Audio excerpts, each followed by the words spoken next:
Hey, what is going on, everybody? I'm Noah from PhoneDog.com, and this is the Evo 4G from Sprint and HTC. So much interest in this device. We're doing a ton of coverage on it, a whole bunch of videos. So sit back, relax, and enjoy. Special thanks to Best Buy Mobile, hooking us up with a couple of these to review and then give away to you on the OnePod Bandit. You can play for free on PhoneDog.com. Best Buy Mobile, no mail-in rebates. You go in, you pay the price, that's it, you're done. You don't have to send something in and wait 6 to 8 weeks to get a debit card back or whatever. You know, that's it. No mail-in rebates. You get the rebate price up front, Best Buy Mobile. Enough of that, enough out of me. Let's get to the phone, Evo 4G.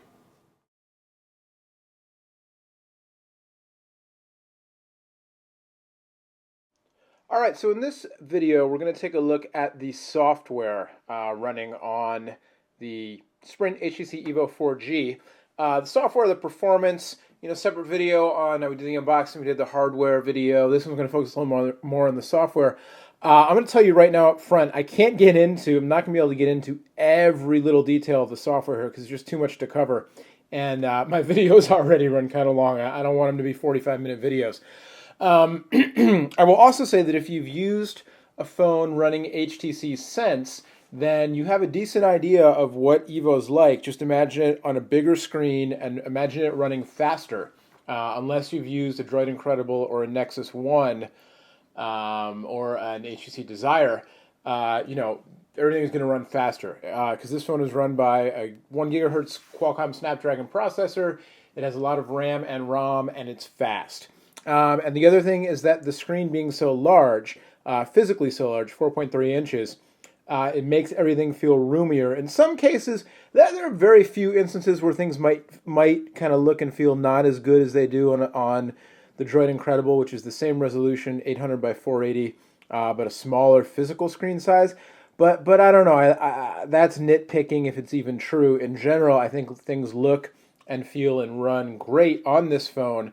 At least relative to, if you like the way that Android 2.1 with HTC Sense runs. So that's where we'll get into it. It is Android OS 2.1 running HTC Sense. The one drawback about that is because it's a Sense phone, it's going to take a little longer for the upgrades to come. So Android 2.2 Froyo has been announced, and it's available officially to some Nexus 1 owners, and unofficially it's floating all over the internet already. But an official upgrade, including the 2.2 build of HTC Sense, won't be coming until later in the year. Now, you can, if you want to, you can root the phone and you can, install a custom ROM on it, and it's not something for the faint-hearted. It's not something for everybody. You risk everything from bricking your phone to, I don't know what. But there is a way to do it. So there is that. But we're going to focus on the phone the way it is out of the box. So it's like I said, Android 2.1 with HTC Sense, and so you've got 7 home screen panels. You've got live wallpaper support as well. You can see I've got the live wallpaper with the grass running in the background there. The grass is kind of gently floating in the breeze. So 7 home screen panels out of the box. I've tweaked this one a little bit in terms of the widget setup and that kind of thing versus the default setup. And then you've got your application drawer down here on the bottom with the very subtle 3D. Is it even actually? No, it's not. It's more flat on Sense than the 3D that was shown on stock Android 2.1. Your button to go to the phone, and then your button to add widgets and apps and shortcuts. And when you go to the widgets and apps, you've got your HTC widgets as well as your stock Android widgets.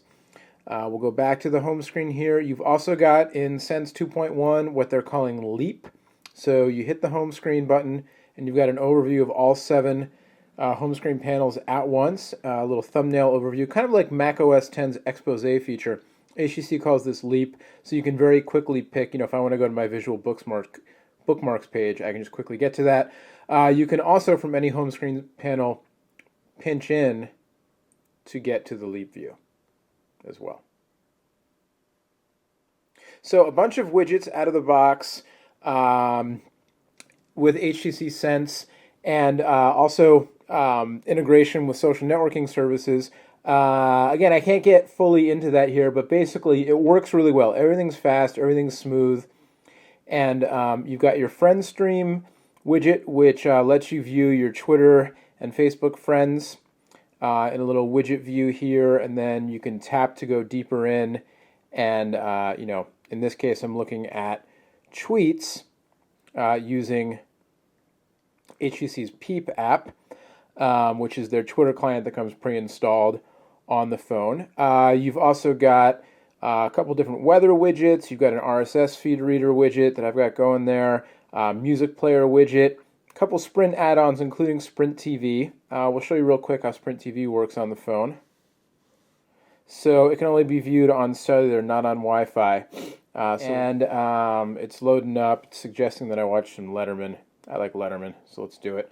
I'm not a huge fan of mobile TV myself, but for those of you who are, the performance on the Evo for Sprint TV is really pretty good. As long as you have a good signal, good data stream.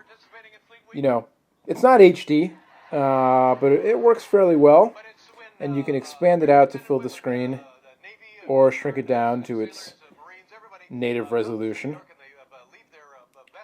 So it works pretty well. You can, get live feeds and on-demand content, that kind of stuff. If you're into the whole mobile video thing, you'd actually be better off using, you've also got Sprint NASCAR Cup and the Sprint NFL app, and a couple of those custom Sprint apps like I mentioned. But if you're into the whole mobile video thing, the YouTube app, the YouTube HQ app on Evo is really nice. It's arguably, probably, almost definitely the best mobile YouTube experience going. Been kind of optimized. Not every video is available in HQ, but the ones that are really look good. I should have switched Wi-Fi back on. Hang on one second. Let's do that.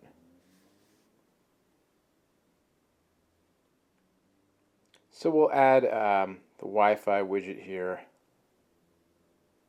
Not only is there the power control widget, which I showed on a different home screen, but there's also individual widgets for 4G.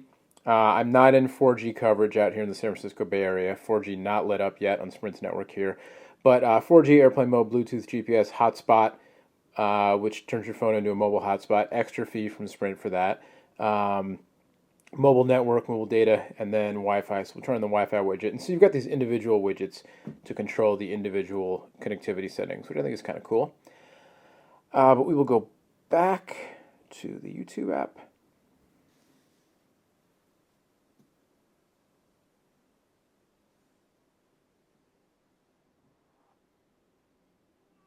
And we'll get HQ happening. And really just a great, if it's an optimized, video optimized for HQ, they just look really nice on the big screen. Again, it's WVGA res, but just, stretched out with the extra real estate, just a little more impressive as long as it's high quality video. So big thumbs up there for the YouTube HQ. Also in terms of software performance, with Android, you've got the ability to create folders. So I've got a little folder set up here with a bunch of the apps that I use the most.